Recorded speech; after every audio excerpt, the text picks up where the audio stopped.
முதல எழுத்தெல்லாம் ஆதி பகவன் முதற்றே உலகு. அகர முதல எழுத்தெல்லாம் ஆதி பகவன் முதற்றே உலகு. கற்றதனால் ஆய பயனென்கொள் வாளறிவன் நிற்றால் தொழார் எனின். வேண்டுதல் வேண்டாமை இலானடி சேர்ந்தார்க்கு யாண்டும் இடும்பை இல. தனக்கு உவமை இல்லாதான் தாழ் சேர்ந்தார்கல்லால் மனக்கவலை மாற்றல் அரிது.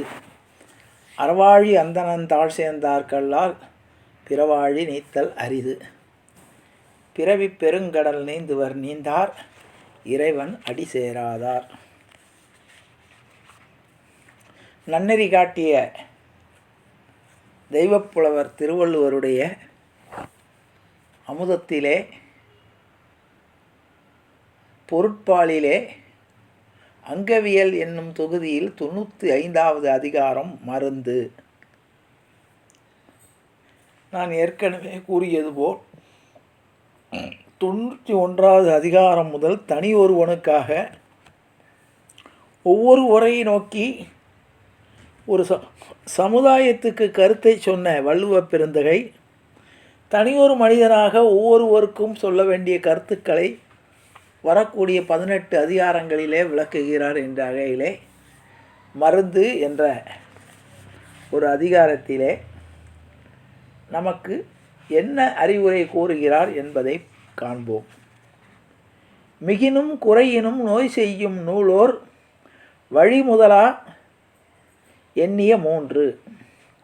ஒருவனுடைய உணவும் செயல்களும் அளவுக்கு மேல் கூடினாலும் குறைந்தாலும் மருத்துவ நூலோர் வாதம் முதலாக எண்ணி வகுத்த 3 நோயை செய்யும். அருமையான இது தமிழ் வைத்தியத்தை அடிப்படையாக கொண்டு வள்ளுவ பெருந்தகை சொல்கிறார். ஒருவனுடைய உணவு செயல்கள் இவை இரண்டும் அளவோடு இல்லாவிட்டால் மருத்துவ நூலோர் கூறிய வாதம் முதலாக எண்ணி வகுத்த 3, அதாவது கபம் பித்தம் வாதம், இது 3 தான் நோய்க்கு அடிப்படை என்று தமிழ் மருத்துவம் கூறுகிறது. நோய்க்கு அடிப்படை என்னென்னா கபம் பித்தம் வாதம். இது மூன்றுமே நம்முடைய உடலில் சீராக இருக்க வேண்டும். இதில் எது குறைந்தாலும் கூடினாலும் அது ஒரு வகையான நோயை உண்டு பண்ணும். அது பின்னால் விளக்கமாக வள்ளுவர் சொல்லுவார். அதுபோல் நம்முடைய உணவிலே உணவும் நம்முடைய செயல்களும் அளவோடு இருக்க வேண்டும். அதில் எது கூட நம்முடைய உடலுக்கு தகுந்த மாதிரி உணவும் இருக்க வேண்டும், நமக்கு உடலுக்கு ஏற்றாற்போல் செயல்களும் இருக்க வேண்டும். மருந்தென வேண்டாவாம் யாக்கைக்கு அருந்தியது அற்றது போற்றி உணின். முன் உண்டது செரித்ததை தெளிவாக அறிந்து அதன் பின்னரே உண்பானானால் அவனுக்கு உடலுக்கு மருந்து என்னும் எதுவுமே வேண்டாம். அதாவது நாம் ஏற்கனவே சாப்பிட்ட உணவானது ஜீரணமாகிவிட்டது என்று தெரிந்த பின் அடுத்த உணவை ஏற்றுக்கொள்ள வேண்டும். நாம் முன்னால் சாப்பிட்ட உணவு நமக்கு ஜீரணிப்பதற்கு சாதாரணமாக 3 மணி நேரம் 4 மணி நேரம் என்று கணக்கிடப்பட்டுள்ளது. அது சில உடல்நிலையை பொறுத்து கூடும் அல்லது குறையும். அப்பொழுது கடுமையான வேலை செய்பவர்களுக்கு கொஞ்சம் முன்னதாகவே ஜீரணமாகிவிடும். வேலை இல்லாமல் கடின வேலை இல்லாமல் சாதாரண வேலை பார்ப்பவர்களுக்கு கூட நேரம் ஆகும். ஆகவே நாம் உணவை ஏற்றுக்கொள்ளும் போது சாப்பிடும்போது முன்னால் சாப்பிட்ட உணவு ஜீரணமானது பின்பால் சாப்பிட்டால் அப்படி உணவை எடுத்துக்கொண்டு வந்தால் அவர்களுக்கு எந்த மருந்தும் தேவையில்லை என்று வள்ளுவ பெருந்தகை கூறுகிறார். அற்றால் அளவறிந்து உண்க அஃது உடம்பு பெற்றான் நெடி துய்க்குமாறு. முன்னுண்டது அற்றபின் உண்பதனையும் அளவாக உண்ண வேண்டும். அதுவே பெறுதற்கரியான இந்த மாநில யாக்கையை நெடுங்காலத்திற்கு காப்பாற்றும் வழி. அதாவது ரொம்ப நாள் ஆரோக்கியமாக இருக்க வேண்டுமென்றால் முன்னர் சாப்பிட்ட உணவு ஜீரணமான பின், முன்னர் சாப்பிட்ட உணவு ஜீரணமாகிவிட்டது என்று மறுபடியும் முழு வயிற்றுக்கு நன்றாக வயிறு புடைக்க சாப்பிடாமல் அளவோடு உன்றால் இந்த உடம்பானது நெடுநாளத்திற்கு நமக்கு ஒத்துழைக்கும். அற்றது அறிந்து கடைப்பிடித்து மாறல்ல துய்க்க துவார பசித்து, முன்னுண்டது அற்றதை அறிந்து மிகவும் பசித்து உடலிலே மாறுபாட்டை செய்யாத உணவுகளை தெரிந்தெடுத்து உண்டு வருதல் வேண்டும். அதான் நம்ம சாப்பிட்ற உணவு நமக்கு உடலுக்கு ஏற்றுக்கொள்ளக்கூடியதாக இருக்கணும். மாறுபாடு இல்லாத உண்டி மருத்துண்ணின் ஊறுபாடு இல்லை உயிர்க்கு. உடலுக்கு மாறுபாட்டை செய்யாத உணவையும் தன் மனம் விரும்பியபடி அல்லாமல் நோய் வராத அளவினாலே உண்பானானால் அவனுக்கு பிணிகளால் துன்பமில்லை. அதாவது சில உணவுகள் சிலருடைய உடலுக்கு ஏற்றுக்கொள்ளாது. அப்படிப்பட்ட உணவை நாம் ருசிக்காகவோ அல்லது பசிக்காகவோ அதை ஏற்றுக்கொள்ளாமல் அதை தவிர்க்க வேண்டும். இழிவறிந்து உண்பான்கண் இன்பம் போல் நிற்கும் கழிபேரிழையான்கண் நோய். அளவுக்கு சிறிது குறைவாகவே உண்பவனிடம் இன்பம் நீங்காமல் நிற்பது போல அளவுக்கு மிகுதியாக உண்பவனிடம் நோயும் நிலைத்து நிற்கும். அதாவது நம்முடைய அளவு தேவையான அளவை விட சற்று குறைவாக சாப்பிடுபவனுக்கு எப்பொழுதும் இன்பம் நிலைத்து நிற்கும். அதேபோல் தன்னுடைய வயிறு புடைக்க உண்பவனிடம் எப்பொழுதும் நோய் நிலைத்து நிற்கும். தீயனவன்றி தெரியான் பெரிதுண்ணின் நோயெனவென்றிப்படும். பசித்தீயின் அளவாலே அல்லாமல் காலமும் அளவும் அறியாதபடி பெருமளவு உண்டானால் அவனிடத்திலே எல்லை இல்லாமல் நோய்களும் வளரும். நோய் நாடி நோய் முதல் நாடி அது தணிக்கும் வாய் நாடி வாய்ப்ப செயல். குணங்குறிகளால் நோயை துணிந்து அதன் காரணத்தை தெளிந்து தீர்க்கும் வழியையும் அறிந்து செய்வகை பிழையாமல் மருத்துவம் செய்ய வேண்டும். இது மருத்துவருக்கு கொடுக்கக்கூடிய அறிவுரை. நோய் நாடி நோய் முதல் நாடி. இப்போ ஒருத்தர் போய் ஒரு வைத்தியர்கிட்ட தன்னுடைய உடலை காண்பித்தால், இப்போலாம் அந்த நிலைமை மாறிட்டு ஆங்கில வைத்தியத்தில் கருவிகள்னால் கண்டுபிடிக்கிறோம். ஆனால் தமிழ் வைத்தியத்தில் நோய் நாடி இவனுக்கு என்ன நோய் இருக்குதுன்னு முதல்ல கேட்டுக்கொள்வார்கள். அப்போ நோய் நாடி நோயின் முதல் நாடி. இதை நோய் வருவதற்கு என்ன காரணம், இவன் என்ன வகையான உணவை சாப்பிட்டான், அல்லது எது இவனுடைய உடம்புக்கு ஏற்றுக்கொள்ளவில்லை. அதுக்கப்புறம் அது தணிக்கும் வாய் நாடி. அப்படின்னா இதை தணிக்கக்கூடிய, இந்த நோயை தணிக்கக்கூடிய உணவு எது, அதான் மருந்து. எது இவன் உடலுக்கு ஏற்றுக்கொள்ளாமல் நோயை உண்டு செய்ததோ அதையே இவன் திரும்ப உண்ணக்கூடாது, மறுபடியும் நோயை அதிகப்படுத்தும். அப்போ அந்த உணவை குறைத்து அப்புறம் மருந்து கொடுக்கணும். அதைத்தான் வள்ளுவ பெருந்தகை அழகாக சொல்கிறார். உற்றான் அளவும் பிணியளவும் காலமும் கற்றான் கருதி செயல். மருத்துவத்தை கற்றறிந்தவன் நோயாளியின் சக்தியையும் நோயின் தன்மையையும் காலத்தின் இயல்பையும் நன்கு கருதி பார்த்தே சிகிச்சை செய்ய வேண்டும். இது மருத்துவர்களுக்கு சொல்லக்கூடிய அறிவுரை. ஒருத்தர் நல்ல மருத்துவன் என்றால் என்ன பண்ணுவான்னா, நோயாளியின் சக்தியையும், சில நோயாளிகளுக்கு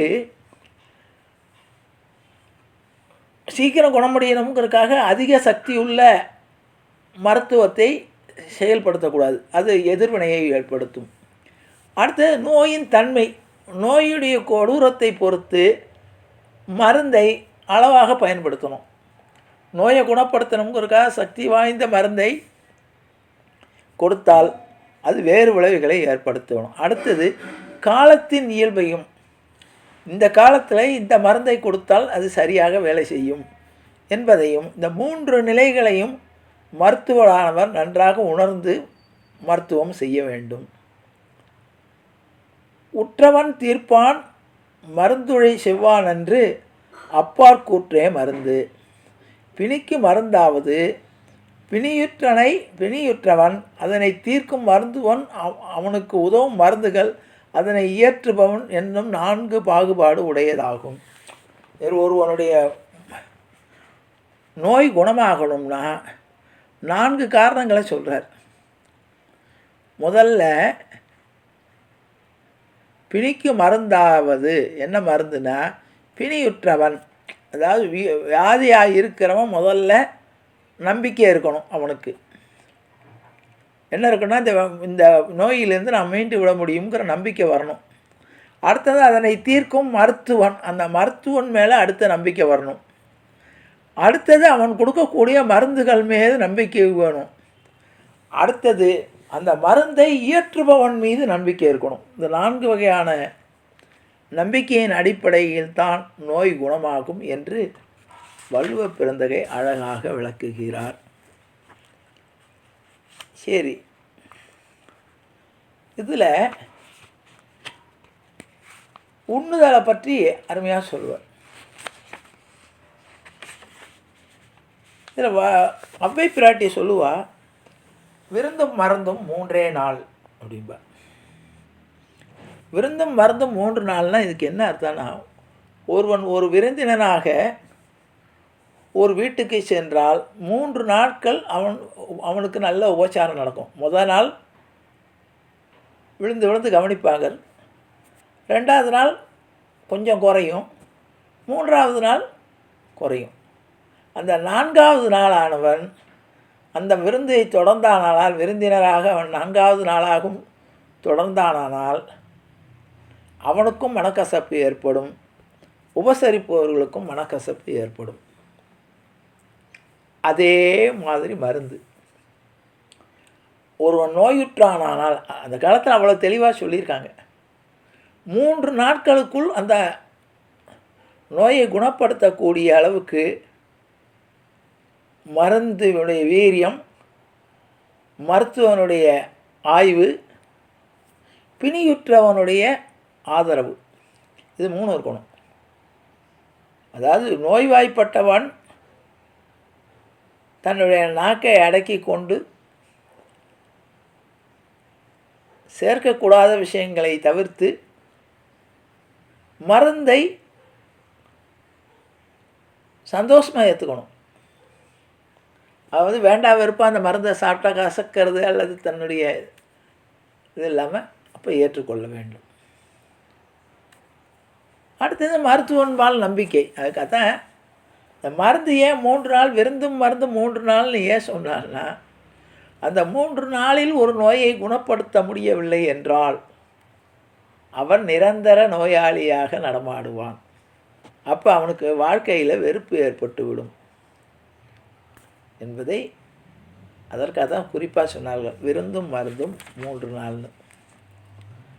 அடுத்தது வள்ளுவ பெருந்தகை நோயாளிக்கு மாத்திரம் கருத்து சொல்லலை, மருத்துவனுக்கும் சொல்கிறார். நோய் நாடி, நோயின் முதல் நாடி, அதன் வாய் நாடி வாய்ப்பை செயல். ஒரு மருத்துவன் எப்படி மருந்து கொடுக்க வேண்டும் என்றால், அந்த நோயாளி சொல்லக்கூடியதை வைத்து கொடுக்கக்கூடாது. அந்த நோய் எப்படிப்பட்டது என்பதை தெரிந்து கொள்ள வேண்டும். அந்த நோயின் அது வருவதற்கு காரணத்தை அவன் சாப்பிட்ட உணவா அல்லது அவன் செயல்களால் எதனால் இந்த நோய் வந்தது என்று அதனுடைய நோயின் முதல் நாடி, பின்னால் அது வாய் நாடி வாய்ப்பை செயல். அதற்கு எதை கொடுத்தால் எதை தவிர்த்தால் 2 விஷயம் இருக்கும். உள்ளே சேர்ப்பதும் நல்லதாக சேர்க்கணும், எதனால் இந்த வியாதி வந்ததோ அதற்குரிய அந்த உணவுகளையோ அல்லது அந்த செயல்களையோ தவிர்க்க வேண்டும். ஒருத்தன் சாப்பாட்டிலாம் ஒன்றும் இருக்காது, அவனுடைய செயல்களால் அவனுக்கு நோய் வந்திருக்கும். அப்போ அந்த செயலை தவிர்க்க வேண்டும். சிலருக்கு ஒரு வியாதியும் இருக்காது, ஆனால் அவன் ஓய்வு எடுத்தாவே சரியாக போகும். ஒரு அளவுக்கு அதிகமான செயல்பாடுகள், கடின உழைப்பு உழைச்சான்னா அவனுக்கு நோய் வரும். அப்போ அவனுக்கு மருந்து வேண்டியதில்லை, அவனுக்கு தேவை ஓய்வு.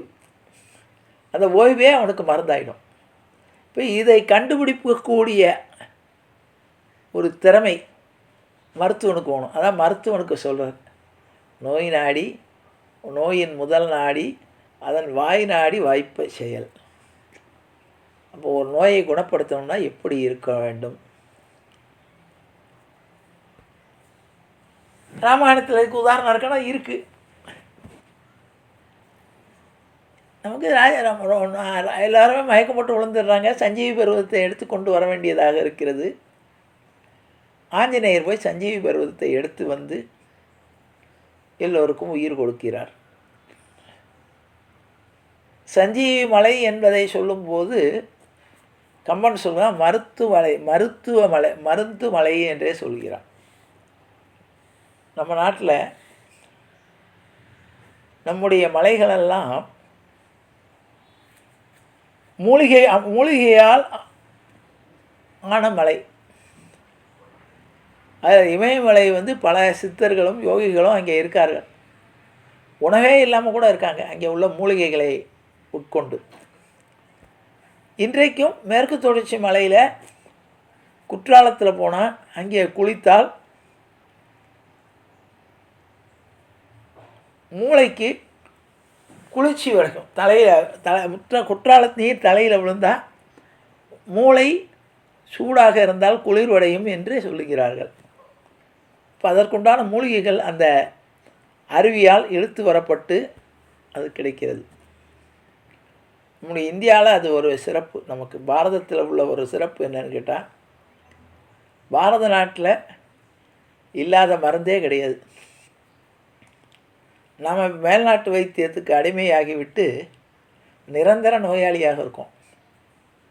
நம்முடைய முன்னோர்களெல்லாம் நூற்றுக்கணக்கான வருடங்கள் ஆரோக்கியத்தோடு வாழ்ந்திருக்கிறார்கள் என்றால் அவர் அளவான உணவு, அளவான வேலை, அளவான உறக்கம், இது மூணும் அளவோடு இருக்கணும்.